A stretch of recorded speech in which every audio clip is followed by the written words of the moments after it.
El Sistema AS presenta los temas y los personajes que son noticia en el Huila y Colombia. Artunduaga pregunta lo que la gente se pregunta. Carlos Alberto Cuéllar es el director o el gerente de la CAN. Director general de la CAN. Director general. ¿Y es director desde hace cuánto tiempo? Bueno, estamos allí desde el año 2014, ya van a ser cerca de 5 años que estoy al frente de la corporación. ¿Y hay mucha gente por bajarlo o no? Ese es un puesto codiciado en el Huila, ¿no? Siempre en el Huila se busca mucho este tipo de puestos. Realmente yo llego allí producto de una tarea de un poco más de 15 años, en donde tuve la oportunidad de hacer mi pasantía. Hice mi trabajo allí para optar a mi título y adicionalmente pude trabajar en diferentes cargos, desde el nivel técnico hasta el nivel directivo, en casi todos los cargos que cuenta la corporación en este momento. ¿Durante cuánto tiempo? Estuve 15 años antes de ser director, trabajando en la oficina de gestión ambiental principalmente, desarrollando mi ejercicio profesional. Yo soy ingeniero agrónomo y allí trabajé mucho lo que era agricultura limpia, producción sostenible, y luego pasamos a trabajar en temas de planeación, en temas de ordenamiento de territorio y finalmente aprendiendo mucho en lo que tiene que ver con autoridad ambiental. Pues eso es para contarlo, porque nadie empieza haciendo prácticas y termina director de la institución. Bueno, la verdad, Edgar, eso es un tema que a mí me llena mucho de orgullo. Dice mucho también no solo del proceso que he tenido allí como profesional, sino también de la misma institución.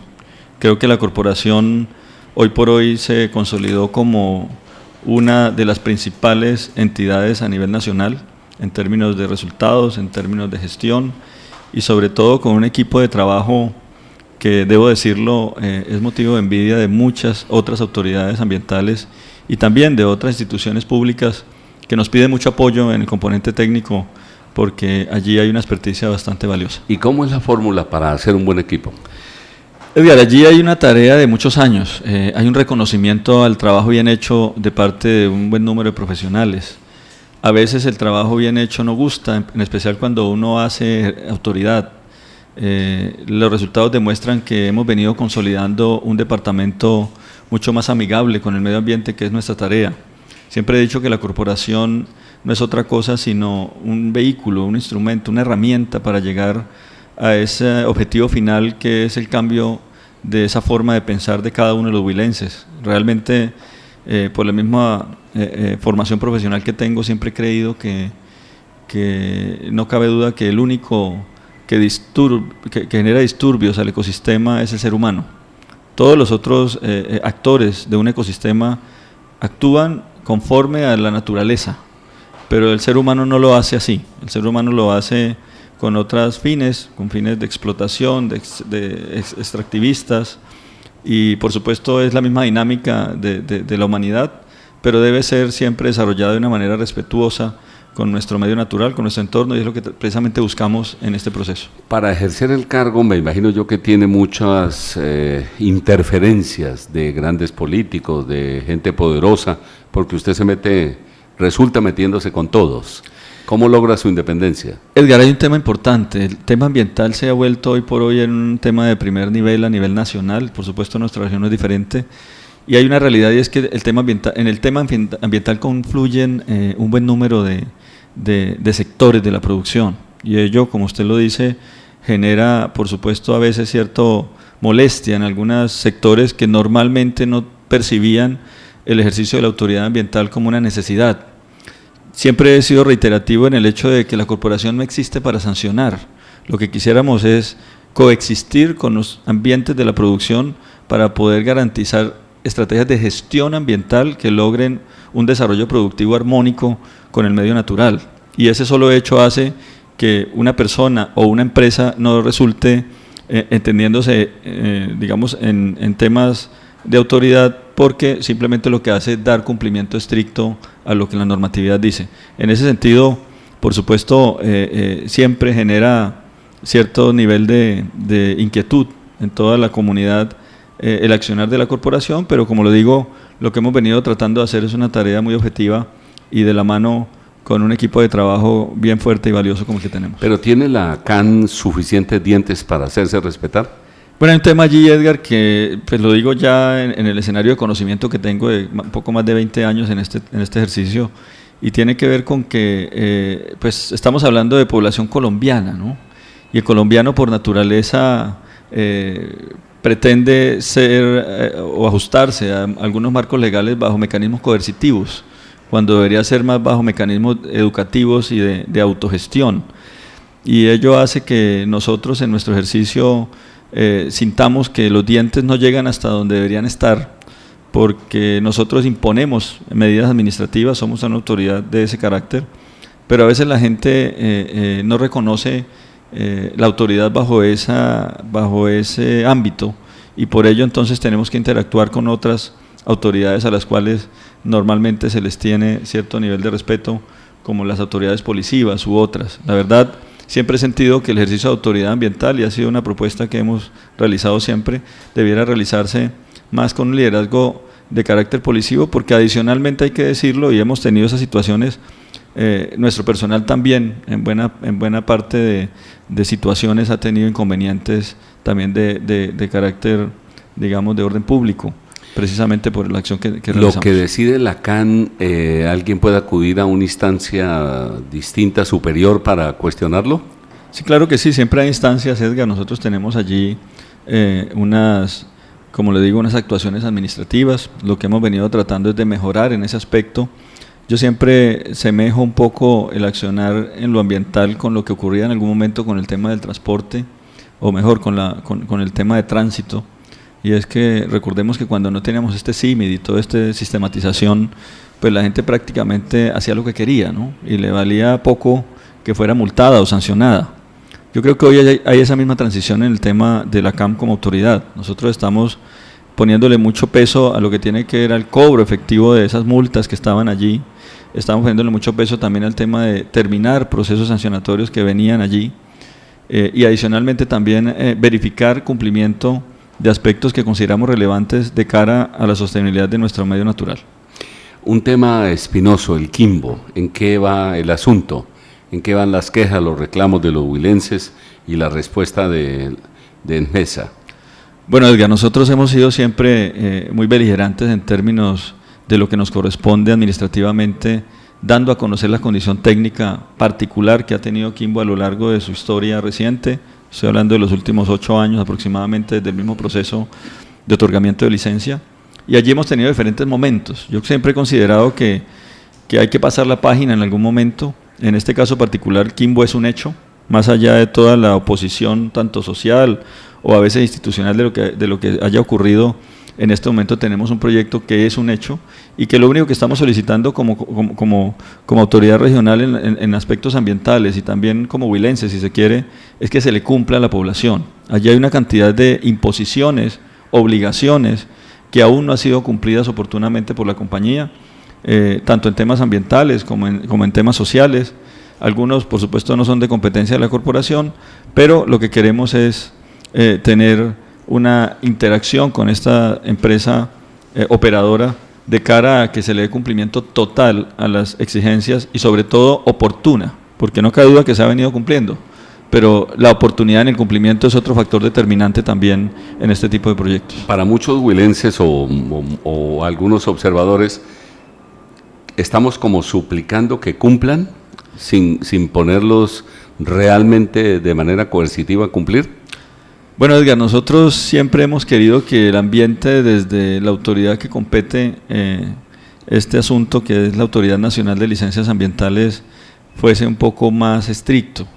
De hecho, hemos generado un buen número de medidas preventivas de cara a los incumplimientos que ha generado el proyecto en algún momento de su historia, y estas han sido trasladadas en su oportunidad a la Autoridad Nacional de Licencias, pero no hemos encontrado realmente un eco como esperaría uno que ocurriera. En este momento se observa una nueva dinámica, no cabe duda que se está teniendo una nueva dinámica de trabajo, pero también decir que en ese orden de ideas la corporación ha venido haciendo todo lo que le corresponde en términos de los pronunciamientos técnicos formales que debemos hacer, y que siempre hemos esperado el accionar, digamos, de mayor contundencia de parte de algunas autoridades respecto, insisto, al oportuno cumplimiento de algunas de las obligaciones que existen asociadas a la licencia. ¿Hay una relativa laxitud de la ANLA? Bueno, ese es un tema que dejaría más en manos de los organismos que se encargan de controlar este tipo de situaciones. Digamos que la documentación y toda la información ha sido debidamente soportada en su momento, y entiendo que ese tipo de averiguaciones pues las está adelantando directamente los organismos competentes para ello. ¿Hay algún parecido entre el Quimbo y Hidroituango? Bueno, por supuesto son proyectos totalmente diferentes, pero sí encontraría algún tipo de relación en lo que tiene que ver con la premura al momento del llenado, por lo que he conocido por medios. Digamos que lo que he visto de Ituango es un tema pues mediático, simplemente algo que uno ve en prensa, en algunos reportes oficiales, y lo que me llamó mucho la atención cuando veo la noticia de Ituango es específicamente lo que tiene que ver con la urgencia en el llenado, ¿no? Entonces, ¿qué promueve a que una compañía, sea cual sea, adelante un proceso de llenado aún cuando no existen las condiciones óptimas para iniciar ese proceso de llenado? En el caso de Huila, recordemos claramente que fue la corporación la que impuso realmente la suspensión del llenado en un momento del año 2015, a los 2 días aproximadamente que conocimos del inicio del llenado, pues nos dimos cuenta, como lo hemos advertido, que no se había retirado la biomasa, que esto podría generar unos problemas graves en la calidad del agua e incluso en el recurso hidrobiológico que hay en el río, pero aún así el llenado se adelantó, y por supuesto pues allí entra a ser parte la ANLA dentro de su competencia y termina sancionando a Engesa en ese momento, pero digamos que cuando uno mira Ituango pues pasa algo parecido, ¿no? Entonces uno dice, ¿por qué inician los procesos de llenado cuando al menos por medios está claro que estaban terminando de hacer el dique o la presa no estaba terminada? De lo contrario, si la presa estuviera terminada, pues no habría tenido que poner toda esta cantidad de personal a trabajar, aun cuando el proceso de llenado inició. La diferencia es que allá se les cayó el dique y aquí no. Bueno, allá se les colapsó la descarga de fondo, llamémosla, que era el equivalente aquí a Quimbo. En el caso de Quimbo, pues eso no ocurrió. No obstante, pues digamos, lo que siempre nos llamó poderosamente la atención es que alguna parte de las obras civiles no fueran culminadas sino hasta después del inicio de llenado, y adicionalmente también lo que tenía que ver con el retiro de la biomasa, que en lo ambiental para nosotros siempre fue fundamental. ¿Cuál es la mayor urgencia que tenemos con el Quimbo, que tiene la CAN con el Quimbo, que le acosa el alma a usted? Bueno, hoy por hoy, y de cara precisamente a la situación que ocurre en el departamento de Antioquia, tiene que ver con la presentación de ese plan de contingencia a la cual se encuentra obligado el ejecutor de proyecto en el caso del departamento de Huila o en el caso Quimbo. Hemos requerido de manera reiterativa a Engesa y a través de ANLA y a través de las diferentes autoridades que la compañía presente ese documento. El documento lo ha presentado alrededor de 4 o 5 veces, todas sin la rigurosidad técnica que se espera tener, y por ello ni siquiera cuentan con aprobación de ANLA. Hay que decir que pues, lo que uno aspira de un proyecto como ese es que todo el esquema de gestión del riesgo se encuentre debidamente advertido previo a que se comience a generar la situación de amenaza, que en este caso es el embalse, ¿sí? Ahora, no podemos ser tampoco, en este caso, digamos, muy críticos en lo que tiene que ver con la posibilidad de, como se dice a veces, de colapso de la presa. En ningún momento, y eso hay que decirlo claramente a toda la población huilense, hemos generado ningún tipo de alerta a ese respecto, ni esperamos que ocurra. Lo que pasa es que cuando uno habla de riesgo tiene que analizar escenarios incluso catastróficos. ¿La versión de supuestas filtraciones es cierta o no?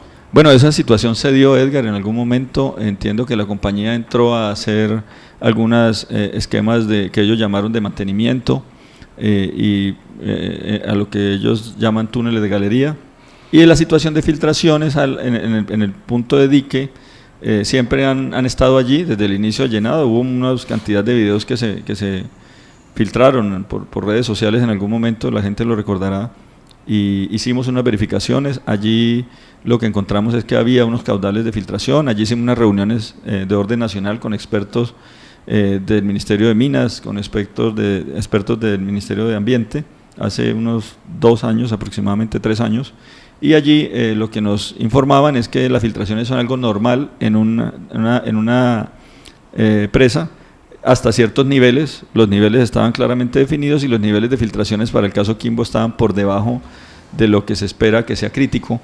No obstante, también nos aclararon que las filtraciones, cuando vienen con material, digamos, disuelto en el agua que se filtra, tienen una condición de alerta. Pero en este caso particular, las filtraciones que se tuvieron y que se tienen aún son filtraciones con agua muy limpia, digámoslo así, y esa agua limpia muestra, al menos en la parte de verificación preliminar, que no se está generando ningún tipo de erosión al interior de la presa. Es decir, no hay inminencia de una catástrofe, por lo menos que se vea. De hecho, Edgar, nunca hemos tenido ese tipo de situación a ese nivel. Lo que sí hay que insistir es que estamos en una zona de alta sismicidad. Todo Colombia, en donde está concentrada la población colombiana, que es en la zona de la cordillera de los Andes, hay una gran cantidad de fallamientos, hay una gran cantidad de susceptibilidad a la sismicidad. Eso es una realidad. Estamos encima de unas cordilleras que son jóvenes y que desde el punto de vista geológico son dinámicas, es decir, se está moviendo permanentemente y hace que pues pase lo que pasa acá en el Huila, que cada momento tiembla y haya probabilidad de terremotos incluso. Ahora hay que decir que este tipo de estructuras, entiendo, están diseñadas para soportar unos niveles muy elevados, pero aún así una situación catastrófica puede llegar a ser posible, y ante las situaciones catastróficas lo que hay que tener es población informada, población preparada, que es lo único que hoy, usted me lo preguntaba hace un momento, siento que debe ser la prioridad tanto de la compañía como de cada una de las instituciones que estamos allí pendientes de ese ¿Y usted ha visto esfuerzos de preparación de la gente? Bueno, realmente no conocemos. La compañía ha hecho algunas socializaciones, aun cuando digamos que la esencia de la norma no es socializar, la esencia de la norma es informar lo que tiene que ver con los planes y programas de manejo de contingencias, montar toda una red relacionadas con alertas en zonas de inminente riesgo, en casos críticos, y poder tener, digamos, toda una situación de escenarios construidos para poder desde la institucionalidad tener unos programas establecidos previamente a la ocurrencia de cualquier situación crítica. ¿Quiénes están explotando adicionalmente pues a la operación misma del Quimbo? ¿Qué industrias han llegado al Quimbo de pesca o de cualquier otra actividad?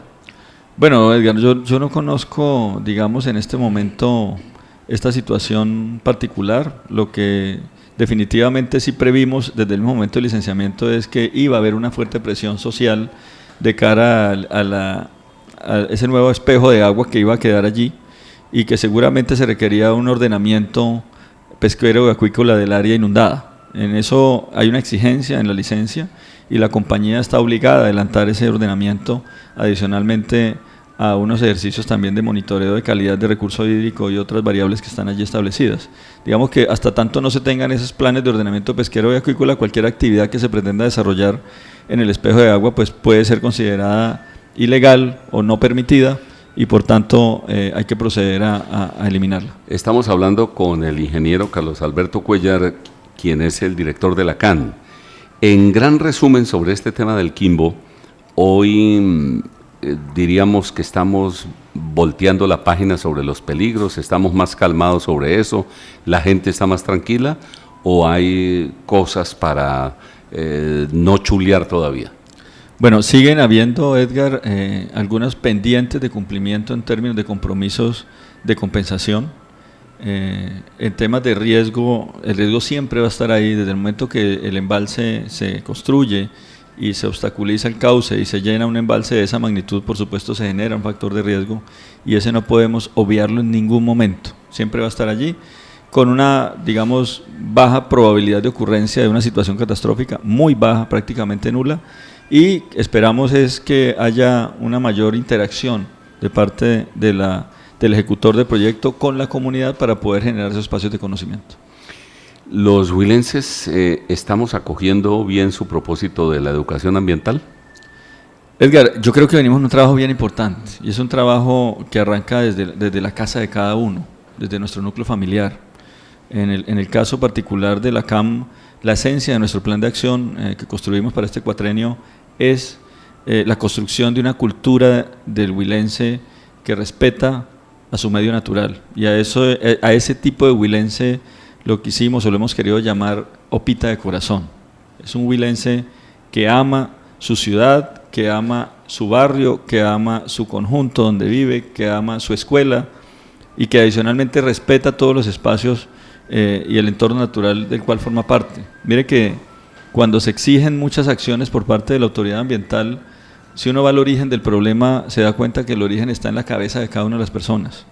Aquí no hay más sino más de 1 millón de personas que somos todos los huilenses que debemos tener una cultura ciudadana orientada precisamente a respetar nuestro medio natural. Cuando nosotros tenemos que actuar contra una persona que está traficando, o pues no sabemos traficando, pero llamémoslo transportando un loro porque le gustan los loros, o transportando un mico, ¿sí?, o una tortuga, porque es que quieren que sea la mascota de su hijo o el animal de mostrar en su finca, pues definitivamente nosotros pues tenemos que actuar, y allí la gente se ve enfrentada a unos procesos sancionatorios por una situación elemental, y es una falta de una cultura ciudadana y de respeto con los animales, en este caso, que también son seres vivos y que merecen respeto como lo merecemos nosotros.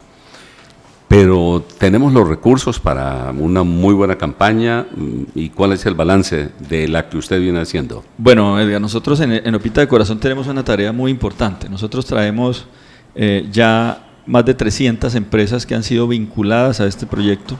De hecho, los huilenses podrán darse cuenta que hay diferentes escenarios en los vehículos, en los almacenes de grandes superficies, en almacenes pequeños, en papelería, de documentación de las diferentes empresas.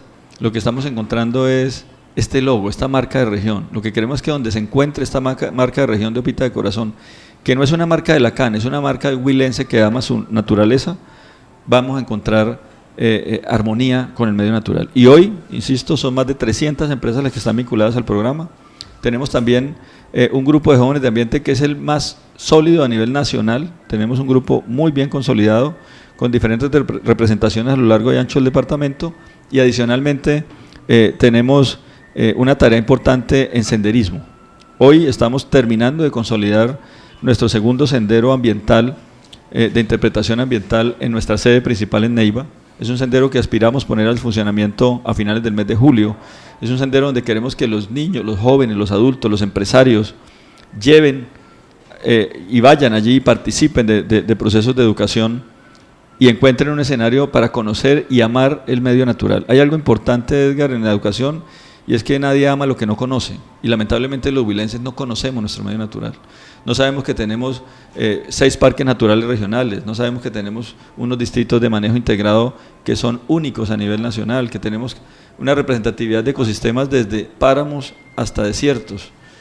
Y cuando no conocemos eso, pues sencillamente nos preguntan: ¿usted qué me llevaría a conocer del Huila? Y nosotros no sabemos sino de alguna... Villavieja, San Agustín y a veces ni siquiera eso los conocemos, Edgar. Lamentablemente los tenemos como referencia, pero hay mucho huilense que ni siquiera conoce estos escenarios. Entonces nosotros lo que queremos es que la gente conozca nuestro patrimonio natural y lo ame y lo respete. Esa es la esencia Estamos hablando de la CAN, estamos hablando del medio ambiente. Ya regresamos en unos minutos.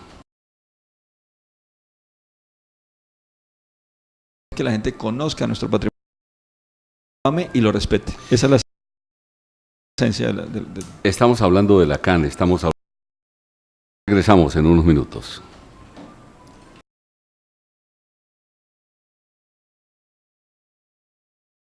Que la gente conozca nuestro patrimonio, lo ame y lo respete. Esa es la esencia Estamos hablando de la CAN, en este programa generalmente pregunto sobre la vida, y quiero preguntarle al ingeniero Carlos Alberto Cuellar cómo es su entorno familiar. Bueno, Edgar, es una buena pregunta. Yo tengo una familia muy bonita, tengo un par de hijos que amo, de 8 y 1 año y medio, niño y niña, y adicionalmente digamos que pues todo un entorno familiar común y corriente como el de cualquier persona que quiere y ama a su familia. Y lo digo porque normalmente las personas hoy por hoy en el país están mirando con cierto rencor y con cierta rabia y con cierto desconocimiento de que somos seres humanos a los servidores públicos. Y aquí, por eso mismo, incluso Edgar, siempre he tratado de mantener al margen ese entorno familiar, eso que tanto amo de mi actividad pública, porque a veces esa mezcla no es conveniente y yo por eso siempre trato de tener ese margen a ese respecto. ¿Qué edades tienen los niños? Mi hija tiene 8 años, está cumpliendo 9 años el próximo mes, y mi hijo tiene 1 año y medio ya. ¿Son bebés? Son pequeñitos sí, todavía. Muy pequeños. Es que sí. Yo también estoy muy joven, Edgar, hay que decirlo, ¿no? Sí, porque yo soy abuelo. ¿Y su señora qué hace? Bueno, ella es abogada. Tenemos en este momento, digamos, unos proyectos importantes de cara a este nuevo escenario, que es el de la salida pues ya de este ejercicio en la corporación, y también a unos escenarios también familiares importantes para lograr consolidar ¿Cuándo termina el periodo para el cual fue elegido? Bueno, nosotros estamos terminando en el año 2019, en el mes de diciembre, el día martes 31 de diciembre del año 2019. Estamos ya en cuenta regresiva. Falta mucho. Pero hay una cosa particular en usted que no veo en otros funcionarios, que generalmente lo que hacen es una campaña política desde el cargo para aspirar o a la Cámara o a la alcaldía o a no sé dónde. ¿A usted no lo veo en ese plan? Bueno, Edgar, digamos que ese rol para mí ha sido siempre muy ajeno. Yo llego, por la gracia de Dios, a este cargo en la corporación, y así se lo pedí en su momento. Soy muy creyente, además, y pedí que si había de haber esa oportunidad lo hiciera. De lo contrario, digamos que mi presencia y mi permanencia en la corporación se dio, y lo digo con mucha humildad, de cara a una condición técnica. Yo llego de 20 años a la corporación haciendo mi pasantía. Tuve oportunidad de salir muy joven de la universidad, con algunos méritos importantes que pude tener, pero encuentro en la corporación un escenario en el que podía desenvolverme apropiadamente en mi ejercicio profesional, y ello hace que yo genere una dinámica al interior de una institución que amo, y que por ese amor que le tengo también siempre he querido que las cosas se hagan de la mejor manera, y siento que lo que debe hacer un cargo público es no aspirar a perpetuarse primero, y segundo, a buscar réditos producto de un accionar que uno como servidor público lo que tiene que hacer es eso, es tratar de proyectar el accionar de una entidad de cara al beneficio social, pero en ningún modo buscando algún tipo de réditos, en ese caso políticos, que yo particularmente no podría decir que uno no es un ser político. De hecho todos lo somos, y más estando en una sociedad como la que convivimos, pero sí decir que el tema ya de la participación en política para mí es un tema muy ajeno. Yo me siento incluso, digamos, poco, tal vez, experto en esos temas, y digamos que para ello también hay que tener cierta, como lo dicen algunos, vena política, y yo siento que de eso tengo relativamente poco. Por eso, de hecho, trato de marginarme de muchos de estos espacios sociales que se generan producto de la dinámica de ser director de la corporación y de generar muchas, digamos, espacios de interacción de carácter social. Pues trato de marginarme de ellos, precisamente buscando, primero, una independencia, y segundo, digamos, una tranquilidad de que lo que se hace con mucho aprecio y afecto por la comunidad, y adicionalmente por la institución que represento. ¿El periodo es de cuántos años? Los periodos son de 4 años, Edgar, y están terminando en el año 2019. Es decir, usted no quiere la reelección, que se podría. Bueno, ¿O no la está pretendiendo? Esos son temas, Edgar, que siempre son de cada momento. Cada día tiene sus propios elementos en los cuales hay que considerar. ¿Su antecesor fue quién? Por lo pronto, Ariel Borbón. ¿Cuánto duró Ariel ahí? Él estuvo 12 años allá en el cargo 12 años. aproximadamente. Ah, bueno, 3 periodos estaba bien. ¿No le suena la idea? No. Yo la verdad no comparto ese tipo de situación. Yo siempre he considerado que uno cumple ciclos. De hecho, y pues extraño que lo diga cuando ya completo 20 años en la entidad, pero lo que siempre he dicho es que he estado allí aprendiendo de cada una de las áreas de conocimiento que tiene una entidad tan importante como la corporación, aprendiendo de un equipo de trabajo relevante que le va enseñando a uno diferentes cosas en las cuales uno logra adquirir una experiencia muy integral. El tema ambiental converge todo tipo de conocimiento, y allí es donde es valioso tener la oportunidad de aprender de muchas áreas del conocimiento desde el ejercicio de la corporación. Lástima que todos los funcionarios no lo entendieran, porque precisamente porque estando adentro quieren hacerse reelegir, es que comienzan a ser laxos con sus funciones y responsabilidades. Bueno, ese es un tema, Edgar, que adicionalmente siempre he sentido que debe ser otro de los factores importantes en el ejercicio de lo público.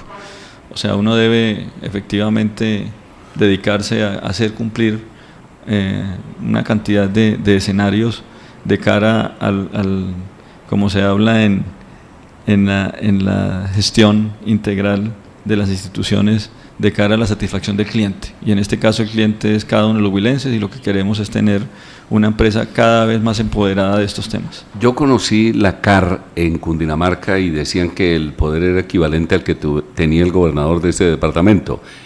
¿Cuáles son los poderes de la CAM en el Huila?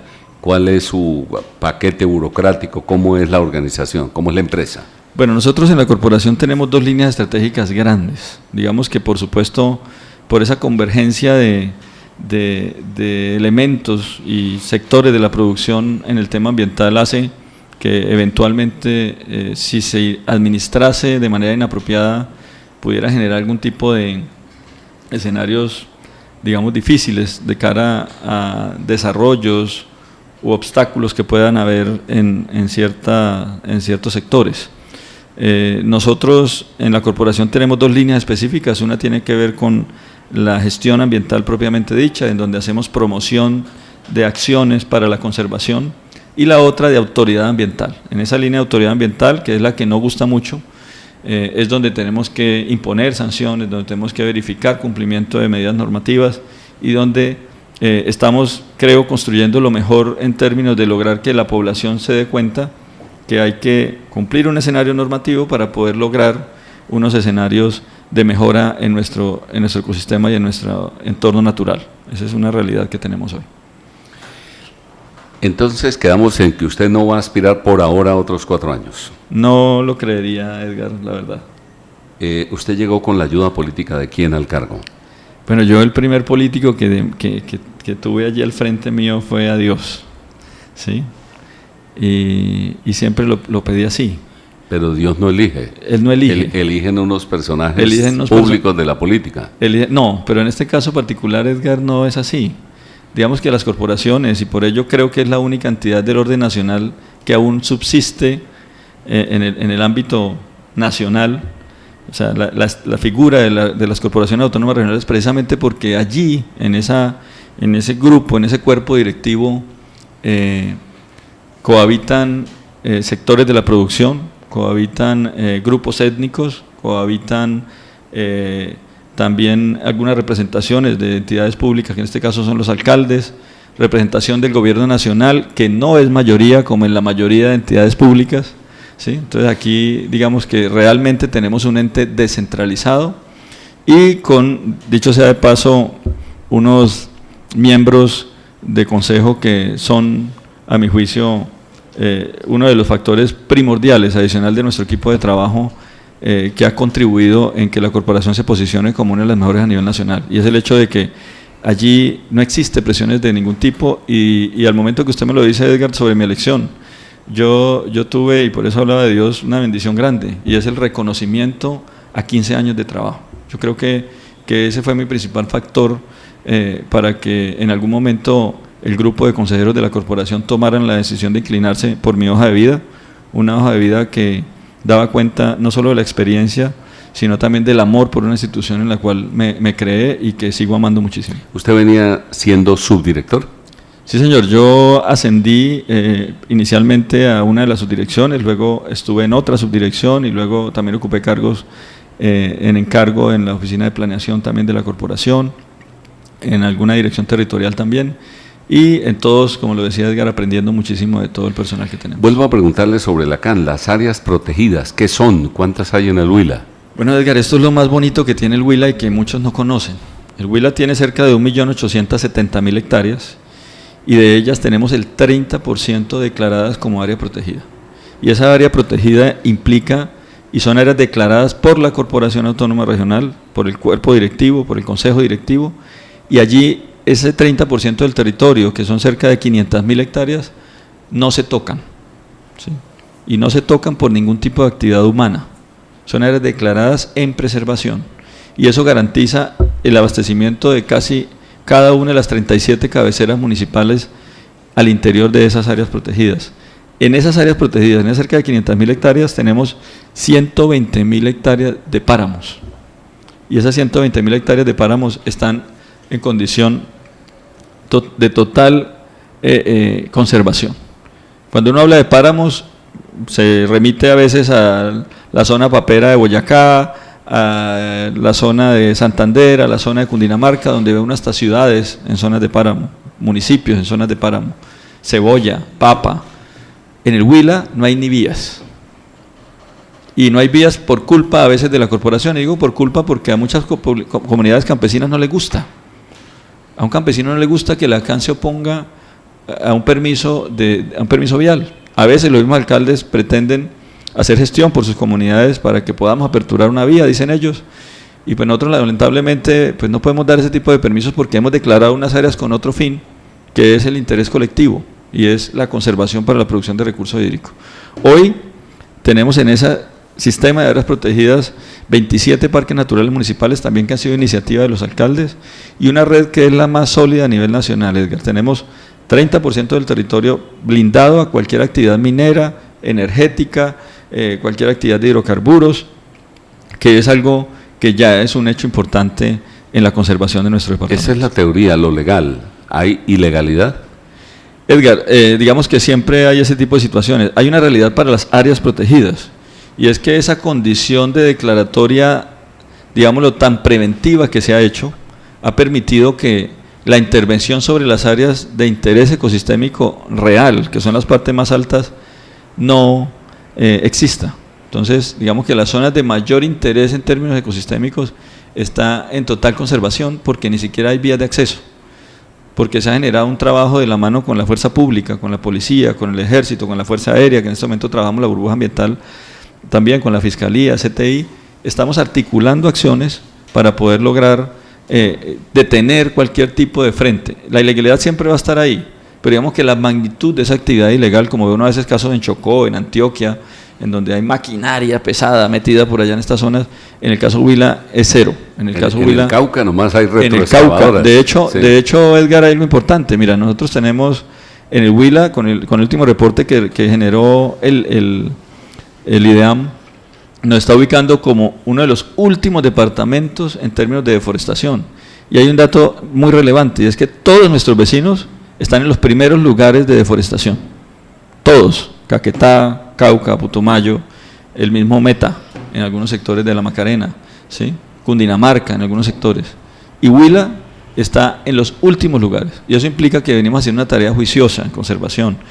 Lo último que tenemos, porque tenemos unos reportes y hay que informarlo, es que estamos haciendo monitoreo a través de aviones de la Fuerza Aérea, estamos haciendo monitoreo con satélite también, y estamos detectando esos frentes y llegando a puntos donde incluso el infractor cree que nadie lo va a ver, pero lo tenemos vigilado desde otros elementos tecnológicos que hoy nos permite la burbuja ambiental que se consolidó hace un poco más de año y medio. Es decir, no es obra del azar. No, allí tenemos una tarea. Que estemos de buenas y no se meten con nosotros. Sí, y hay una realidad, Edgar, y es que el trabajo articulado en este caso es fundamental. Aquí el Ejército Nacional, la Policía Nacional, las otras fuerzas del Estado que nos colaboran han sido determinantes en generar ese respeto por el medio natural.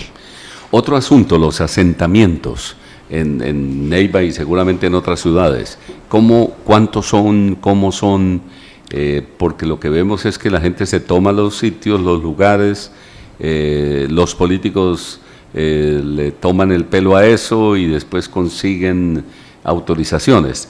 ¿Cuál es el proceso desde el punto de vista de la CAN? Bueno, Edgar, nosotros tenemos, eso tiene que ver netamente con los temas de ordenamiento territorial. La corporación tiene unas competencias en cuanto a generar unas determinantes ambientales para el ordenamiento territorial. Hay que decir que los planes de ordenamiento territorial deben ser actualizados. En este momento estamos en ese proceso de apoyo y asesoría con los municipios, pero decir también que se definen en los planes de ordenamiento territorial unas zonas de exclusión por situaciones de presencia de elementos ambientales, llámese río, llámese rondas, llámese zonas de reserva, o también algunas zonas de exclusión por riesgo. Entonces, algunas zonas que son potencialmente inundables, por ejemplo, y allí es donde nos preocupa mucho el tema de los asentamientos. ¿Sí? Nosotros hemos apoyado muchos municipios con el tema de los estudios de amenaza, vulnerabilidad y riesgo, y encontramos que buena parte de algunas cabeceras urbanas están en este momento ocupadas en sus zonas de riesgo por amenaza natural, por población vulnerable, que pues llamamos comúnmente asentamientos. ¿Especialmente en qué municipios? Edgar, esto es un tema de problema, yo creo que prácticamente la totalidad de las cabeceras municipales y de Colombia, porque normalmente el colombiano opta por ubicar su vivienda cerquita al río.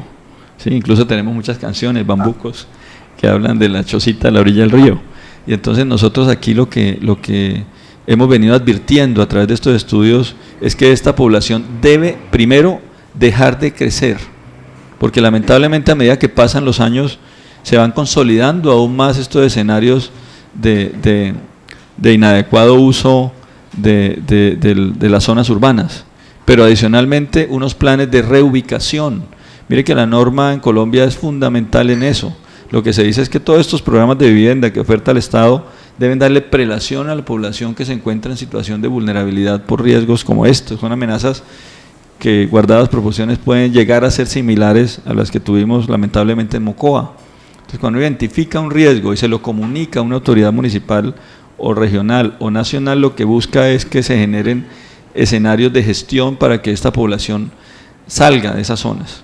Ahora bien, hay una realidad, Edgar, y es que estos asentamientos en condición de riesgo o incluso en zonas no aptas para el desarrollo urbano deben ser la prioridad de cualquier administrador municipal, porque a veces ve uno grandes operativos y grandes trabajos en contra de vendedores informales, de gente que se ubica en espacios públicos, que por supuesto es tarea que hay que adelantar, pero siento que la mayor problemática en términos de inadecuada ocupación de espacios territoriales, llamémoslo así, no necesariamente públicos, sino en términos del ordenamiento del territorio, se está dando a través del desarrollo de estos asentamientos. Por tanto, siento que el accionar de las administraciones de la mano con las fuerzas de policía del Estado, con los diferentes organismos, debe estar concentrada en evitar a toda costa que estas zonas se desarrollen. ¿Por qué, Edgar?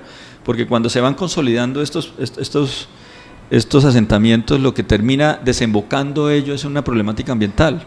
Entonces, cuando nos buscan a veces a la corporación es cuando el lío ya se ha vuelto incontrolable y es cuando entonces comienzan a generar vertimientos de estas viviendas, por ejemplo. Porque claro, toda la gente hace sus necesidades y tendrán que generar unos vertimientos. ¿Esa situación se presenta en Neiva?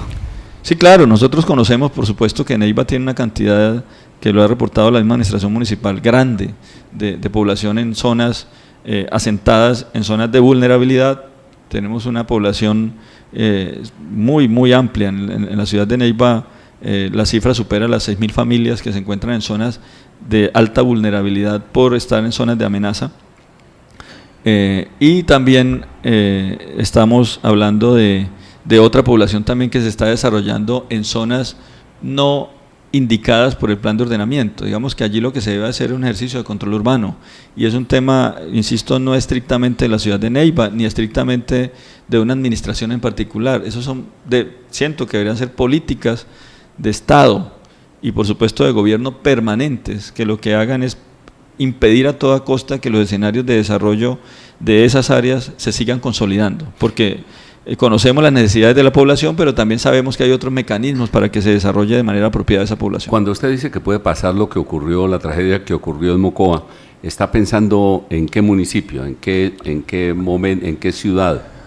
Bueno, Edgar, cada uno de los estudios de amenaza, vulnerabilidad y riesgo, podría citar al menos unos 8 municipios de los que ya hemos entregado los estudios detallados, que tienen población, viviendas, cuya población supera los 300, 200, 400 viviendas que se encuentran en zonas que nosotros identificamos como de alta vulnerabilidad por fenómenos naturales. Entonces, digamos que en ese escenario, digamos que no es descabellado pensar en que pudiera ocurrir una catástrofe en alguno de los municipios en donde existe no solamente población asentada en sitios inapropiados, sino también con una infraestructura muy, digamos, precaria. Entonces, si uno le suma el hecho de que está mal ubicada una vivienda, el hecho de que la vivienda está además mal construida, en condición de alta vulnerabilidad, pues eso hace que... Sí, pero mencióneme un municipio que crea usted que es el más afectado. Bueno, digamos de los estudios que hemos tenido, en el caso de Campo Alegre, por ejemplo, donde ya tenemos una situación reciente, en el sector de Río Frío ya hemos diagnosticado una presencia importante de cerca de 300 viviendas en condición de alta vulnerabilidad al interior de las zonas de riesgo. Y es allí donde los programas de gobierno deben estar orientados a la reubicación de esa población. Hay algo que suele a veces desconocerse, y es que el hecho de que la CAM genere el conocimiento en el riesgo no es por sí mismo motivo para que la CAM, desde la estructura del Estado, sea quien tenga que reubicar esta población, porque es algo que a veces la gente desconoce. La gente dice, usted lo hizo, entonces ahora usted reubíqueme. Digamos que hay otros escenarios administrativos que indican que es la autoridad municipal y por supuesto el Estado a través del gobierno departamental y nacional y por supuesto municipal quien debe garantizar unas prioridades para que esa población resulte adecuadamente representada. Y algo importante, Edgar, que no debo pasar por alto: los estudios de amenaza en ningún momento indican que la población sea desplazada, que la población sea, digamos, como le dije yo algún día, sacada a sombrerazos. No, lo que buscamos es que se busquen mecanismos de solución urgentes.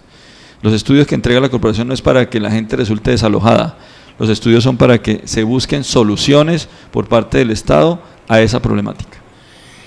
El tema de las vías también es un asunto que preocupa. Usted sabe, obviamente, lo de Pericongo, lanzó algunas alertas, pero después habló de los altares. ¿Qué peligros tenemos hoy con las vías del departamento? Bueno, las vías del Huila tienen una situación, digamos, bastante crítica, siento, y lo digo en lo personal, más aún cuando en la última reunión que sostuvimos, para mí fue un poco lamentable encontrarme con que, producto de estos contratos de concesión, se esté hablando de que prácticamente la responsabilidad del mantenimiento queda estrictamente en el operador vial, y en este caso es un contratista. Y basta con recorrer, Edgar, un poco las vías hacia el sur. Yo pues he tenido que estar viajando permanentemente hacia el sur, y uno encuentra que antes, cuando en vías administraba la vía, al menos le hacía mantenimiento a las bermas, le hacía mantenimiento a la maleza, pero si uno va nada más de aquí a Rivera se da cuenta que la maleza ya está con una altura impresionante. Y Yaguará es horrible. Bueno, casi que está invadiendo la maleza la vía, y no sabemos por qué. Digamos que es un tema que trasciende la competencia de la corporación, pero lo que sí hemos dicho claramente, Edgar, es la situación de alto riesgo que está generando un tema que siempre advertimos y hemos seguido advirtiendo, y es que los cauces que atraviesan las vías, digamos los puentes por los que pasamos, están quedando colmatados, y eso hace que la luz debajo del puente no tenga suficiente posibilidad de paso, y ante una crecida de un río terminemos perdiendo los puentes, la infraestructura vial, y eso hace que quedemos incomunicados con todos los efectos socioeconómicos adversos que ello genera. Y por ello, Edgar, en términos de Pericongo, altares, lo que está ocurriendo ahora en la vía Suaza-Florencia también con esta cantidad de deslizamientos, son temas que están ahí, elementos que siempre van a estar ahí, pero que pueden ser reducidos en cuanto al factor de riesgo si se hace una adecuada administración. ¿Y la administración, usted piensa, la administración departamental o la de los municipios, tiene los mecanismos para efectuar esos controles? Yo creo, Edgar, que la administración en este caso a la mano de Dios. Tendría que ser del operador vial y del Estado. Y el operador vial se hace el de las gafas. Es que el problema aquí en este momento, por lo que estoy observando, es que si existe alguna situación crítica financiera, que en este caso parece que es lo que ocurre con el concesionario vial, no hay quien responda. Y es absurdo porque nosotros, al menos lo que yo me crié conociendo, es que existía un Instituto Nacional de Vías que debe atender las vías de primer orden del país, y que en ese sentido esa responsabilidad no puede ser delegable a un contratista, por más de que exista un contrato. Si el contratista colapsa financieramente, deberá el Estado garantizarle esa solvencia económica a esa área y después mirar los mecanismos de cobro, pero debe el Estado garantizar eso. Yo creo que aquí es el gobierno nacional, es Envía, es el Ministerio de Transporte quien debe de verdad estar al frente de esta problemática, porque estamos dejando una vía que es la única, digamos, con todas las limitantes que tenemos, y que está generando un grave riesgo a una situación crítica desde lo socioeconómico para el departamento. Mire que en este caso son temas que no solamente son ambientales, sino que trascienden también, como siempre ocurre, a elementos socioeconómicos del departamento que son importantes. Tenemos todavía tela para cortar, pero se acabó el tiempo. Es el ingeniero Carlos Alberto Cuellar Medina, el director de la CAN. Muchas gracias por haber aceptado esta invitación. Edgar, a ustedes muchas gracias y de verdad una invitación grande a cada uno de los huilenses para que sea un Opita de corazón más y ame nuestro departamento. A los oyentes, muchas gracias. Seguimos sintonizados. Buen día. De lunes a viernes, a la 1 de la tarde, los temas que interesan al Huila. Artunduaga pregunta lo que la gente se pregunta. 1 de la tarde, en la W 104.3 y las emisoras del Sistema AS.